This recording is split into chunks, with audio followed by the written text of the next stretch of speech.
নমস্কার বন্ধুরা, আশা করি তোমরা সবাই ভালো আছো। আর আজকে যা যা রান্না করেছি একটু তোমাদেরকে দেখিয়ে নিই। এই দেখো, গরম গরম ভাত,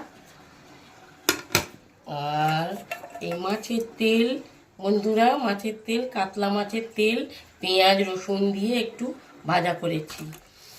আর আর করেছি এই কলমি শাক ভাজা। বন্ধুরা দেখো, কলমি শাক ভাজা, কাঁচা লঙ্কা রসুন, এটাও পেঁয়াজ ফোড়ন দিয়ে, শুকনো লঙ্কা একটা ফোড়ন দিয়ে সুন্দর করে একটু রান্নাটা করেছি।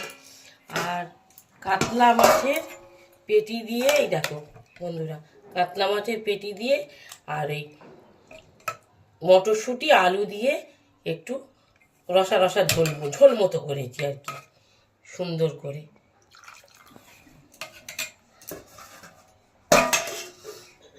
তোমরা লাইক কমেন্ট সব করো, আর ধন্যবাদ।